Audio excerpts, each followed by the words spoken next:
As we've discussed at length on the channel already, Shadow had a pretty awesome debut in the Sonic movie universe. For the most part, his character was absolutely on point. Keanu Reeves did a fantastic job at bringing the character to life, and his relationship with Maria, albeit adapted, was just as wholesome and heartbreaking as it was in Sonic Adventure 2.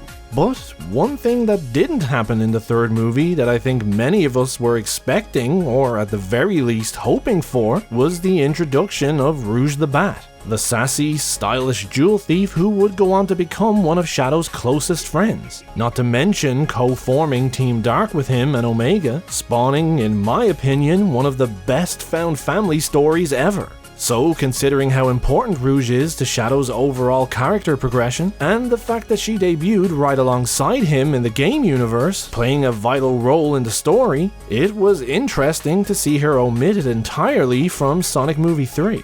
And I think it'll probably be even more interesting to see how they eventually plan to square that complicated circle.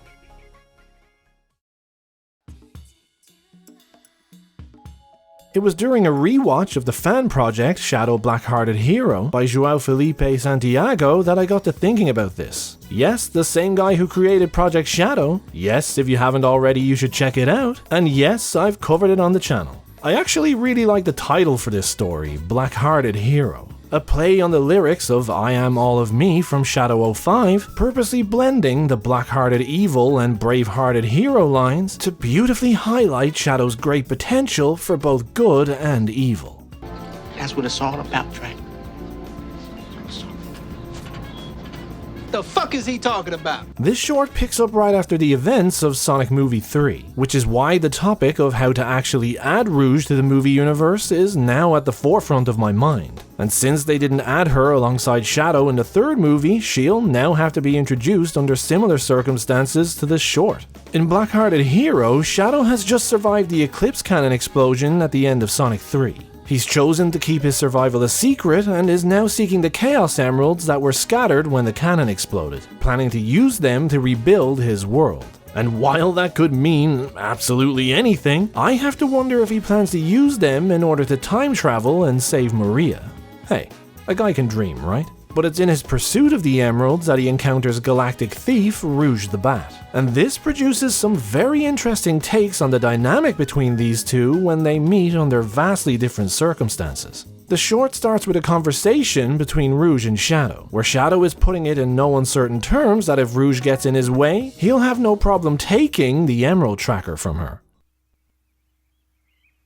Say the line! Like taking candy from a baby. The nostalgic cringe is delicious. Rouge comes off as accurate to the source material and carries a lot of the hallmarks of her game self at her best. Shadow's impatience to collect the emeralds has him behaving in a pretty threatening way, but I mean, we all know Shadow wouldn't really hurt Rouge. He repeatedly tells her how he could just take her tracker by force, but he's made absolutely no attempt to do so. It highlights well that under all the bluster, he doesn't actually want to hurt anyone, something that Rouge takes advantage of big time. But she's also smart enough to recognize how powerful he is, and true to form, Rouge plays it cool as a provocatively dressed cucumber.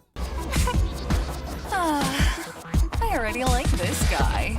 Listen, the sad truth is that nothing lasts forever, and our partnership was actually pretty good, but we gotta say goodbye.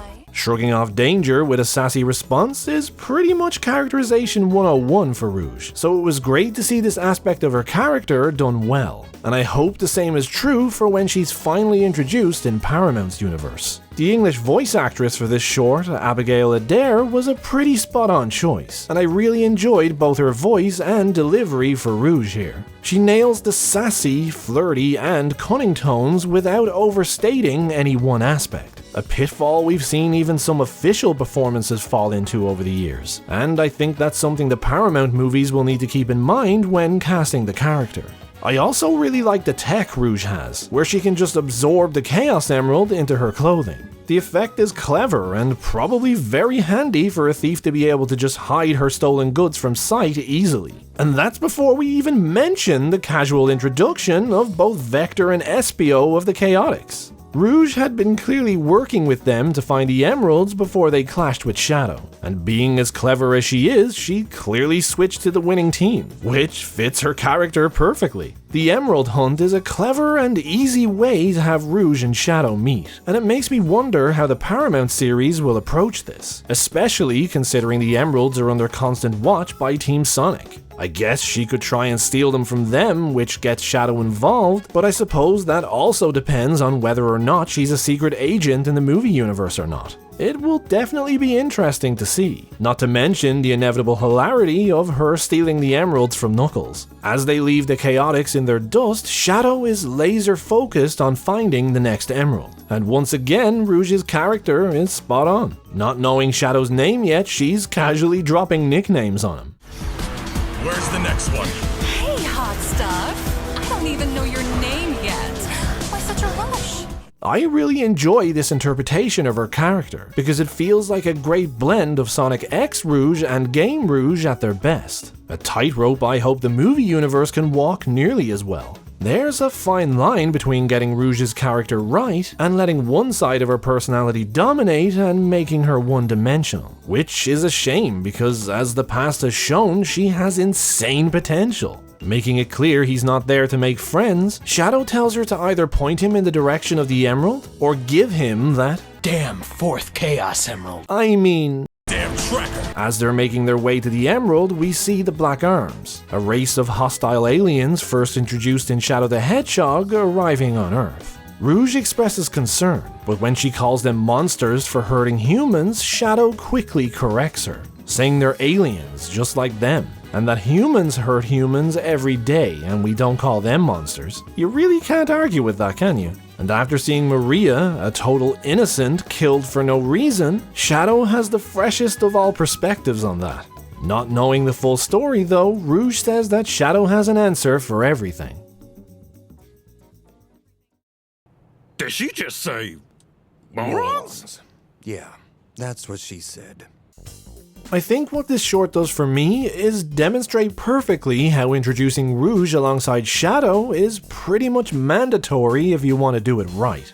I suspect the Paramount creators likely know this and will probably wait until Shadow's next arc before introducing her. Some of Shadow and Rouge's best moments in the games came as a direct result of being together, and it would be crazy to miss that opportunity in the movie universe. Rouge is pretty much spot on here, in admittedly what amounts to less than 2 minutes of screen time. She is selfish and ruthless when it comes to material possessions, but caring and compassionate when it comes to what's important. She left the Chaotix in the dust as soon as a better option to get the emeralds came along, but she also worries about the humans when the Black Arms are arriving. She's cunning, sassy, and slightly flirty, but also capable of deeper thoughts and emotions than just stealing jewels. This is the perfect recipe for a great interpretation of Rouge, and I hope the official Paramount universe achieves the same thing. Rouge has had some of the best moments and been involved in some of the best narratives in the entire game series, so I think we deserve a movie Rouge who will do the same. But what about you guys? What did you think of Rouge in Black-Hearted Hero? And with that in mind, how would you go about introducing her in the Paramount universe? Movie introduction? TV show introduction? With or without Shadow? Let me know your thoughts in the comments. I hope you guys enjoyed the video. If you did, don't forget to drop a like and make sure to subscribe to the channel if you haven't already. If any of you guys want to support the channel, you can become a member and get a bunch of cool icons and perks to help your comments stand out, as well as a credit at the end of my videos. This really helps me out, and thank you to those of you who already have. But for now, a big thank you for watching. And as always guys, take care.